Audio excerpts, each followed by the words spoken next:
L'homme que vous apercevez derrière moi s'appelle Franco Noriega. Il est péruvien et ça n'est pas forcément évident sur ces images, mais il s'agit d'un chef new-yorkais très réputé. Si, je vous assure. Franco Noriega est un ancien mannequin, star sur Instagram, et comme lui, de nouveaux visages ont émergé ces dernières années dans l'univers de la cuisine. Portés notamment par les réseaux sociaux, leur succès repose sur le personnage qu'ils parviennent à construire, quitte parfois à faire passer leur talent culinaire au second plan. Alors qui sont ces nouveaux visages? Quelle est leur recette pour parler cuisine? Aurore Chiroy a mené l'enquête.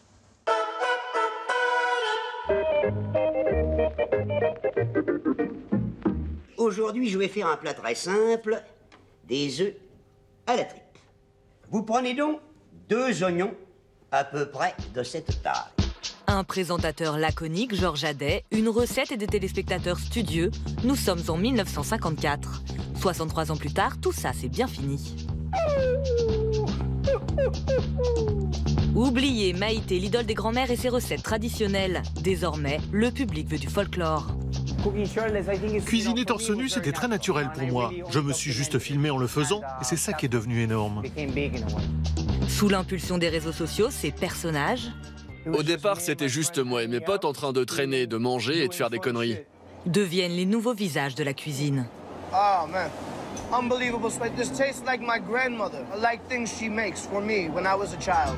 Ils sont rappeurs, mannequins, mères de famille. Nous allons vous faire découvrir ces nouveaux influenceurs et leurs stratégies pour s'imposer dans les médias et dans vos cuisines. À New York, dans le quartier de West Village, nous avons rendez-vous dans un restaurant péruvien. C'est le chef, Franco Noriega, qui nous accueille. La télé française, dans mon restaurant. Sur Instagram, il documente les étapes de sa vie pour ses 500 000 abonnés. Franco Noriega a d'abord été mannequin avant de se lancer il y a un an dans des vidéos de cuisine. Voici celle qui a récolté le plus de vues. Il y présente un pudding aux graines de chia, une recette sud-américaine. Poco de canela y un buen pedazo de coco. Este chia pudding. 10 millions de personnes ont vu cette vidéo sur Facebook. Un succès qui n'est sans doute pas uniquement dû à la qualité des ingrédients. Ce personnage de chef sexy lui ouvre alors les portes des shows télé les plus en vue. Are you worried about burning yourself with splatter? You have nothing on, like if you would burn yourself. No, I'm really comfortable. I mean, I've been doing it for a long time, and you know, in the worst case, you could burn yourself a little bit, but that's fine. Yeah. You know. Une popularité que Franco Noriega a su transformer en business florissant. C'est sur son personnage qu'il attire les clients. Je viens de voir 2 personnes entrer dans le restaurant parce qu'elles vous ont reconnu. Ça arrive souvent? Ah oui, tout le temps. Ils viennent la première fois pour me voir, mais ils reviennent pour la nourriture. Et ça, c'est le meilleur des compliments. En quelques mois, il a déjà ouvert 2 restaurants à Manhattan. Un 3e est sur le point d'ouvrir à Brooklyn. Le physique, c'est un avantage dans n'importe quel business. Alors oui, non seulement je joue avec, mais je travaille avec. Après, je crois qu'avoir 2 restaurants à New York qui se portent bien, c'est la preuve que je ne suis pas qu'une caricature. Le mec qui cuisine torse nu. Il y a plus que ça. Vous pouvez venir au restaurant et vous faire votre idée. Les réseaux sociaux seraient-ils devenus le nouveau terrain de jeu pour les cuisiniers en herbe? Sur Instagram, le hashtag food est l'un des plus populaires. 238 millions de posts sur la plateforme depuis 2010. Pourtant, dans cette masse, certains arrivent à tirer leur épingle du jeu. Quel est leur secret? Olivier Roger est un spécialiste de la cuisine dans les médias.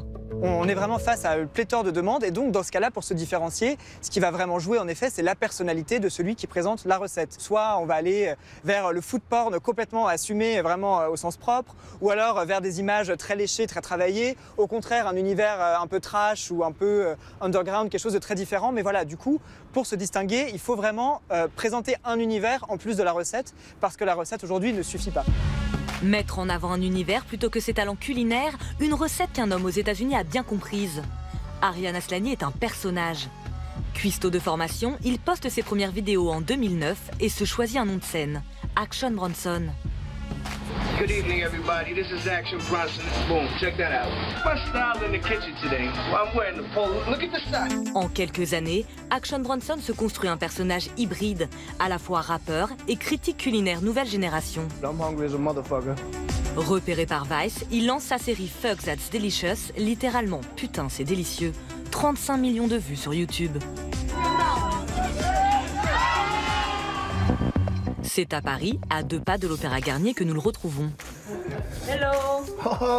Pour tenter de l'amadouer, nous ne sommes pas venus les mains vides. J'ai un petit cadeau pour vous. C'est des chouquettes avec de la crème à l'intérieur. Oh, regardez ça, ça a l'air bien. Est-ce que j'en prends une? Bien sûr. Malgré notre tentative, impossible d'imposer un entretien trop conventionnel au rappeur. Vas-y, prends ce putain de truc. I fly by the seat of my pants. Je fais ce que je veux, ça veut dire que j'improvise. Rien n'est planifié, on sait juste où on veut aller et après on voit ce qui se passe. J'ai pas de scénario à la con, c'est la vraie vie. C'est pas de la télé-réalité, c'est juste les putains de trucs que je fais. Après la musique et la télé, il lance ce mois-ci un livre de cuisine et une nouvelle série de dating sur Snapchat. Le principe, deux inconnus se rencontrent autour de la nourriture. I love pairing food. It's like a sexual moan. I love pairing people. C'est quoi le lien entre tout ça? La musique, la nourriture, l'amour? Est-ce que c'est vous? La passion.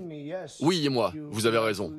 Je suis passionné par toutes ces choses. Mon sang est bouillant. Je dois aimer, je dois m'exprimer, je dois manger, cuisiner, et rire très fort, et crier très fort parfois. Je dois faire sortir tout ça. Derrière cette posture très désinvolte, Action Bronson développe un empire. Dernier exemple, une cuvée de vin naturel lancée cet été avec l'un de ses amis français. Le tube l'a rencontré. Il joue et il s'amuse avec la caméra, mais c'est naturel à 100%. Voilà. C'est quelqu'un qui ne se force pas. Il est propriétaire de ses émissions. Le concept Fox Da Delicious, c'est lui. Il est producteur de ça. Il a l'œil sur tout, sur les montages, sur la musique. C'est vraiment quelqu'un, quand il démarre quelque chose, du début jusqu'à la fin, il est méticuleux sur tout. Ces influenceurs ont capitalisé sur leur succès populaire. Mais qu'en est-il de la cuisine? Leur rôle de prescripteur peut-il tirer la gastronomie vers le haut? Where should we start, man? Can we get my goat cheese? A goat cheese. Yeah, this one. It's very nice. Tome du Poitou.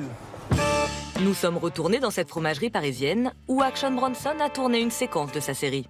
Les produits sont pas forcément très hype, mais oui, le fait qu'un rappeur s'attarde sur de l'époisse, qui est un vieux fromage, une vieille recette française qui fait vraiment le cliché du fromage qui pue, ça rafraîchit un peu l'image de, par exemple, d'un fromage comme ça, quoi.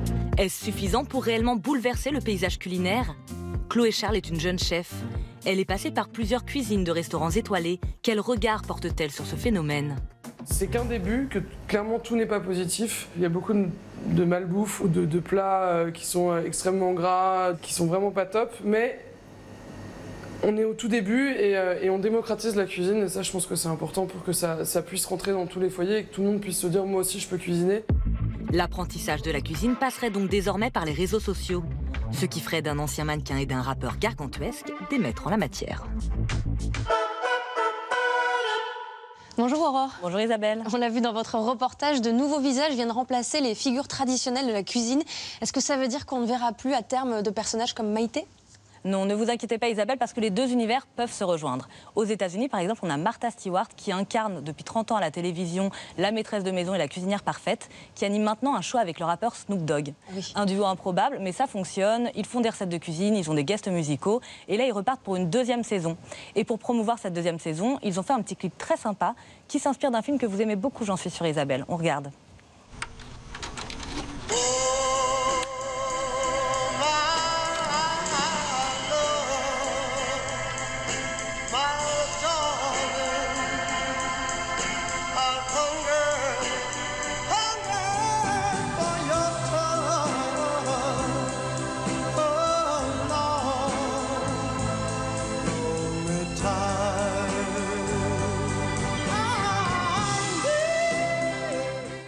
Bon appétit. Oui, c'est pas top.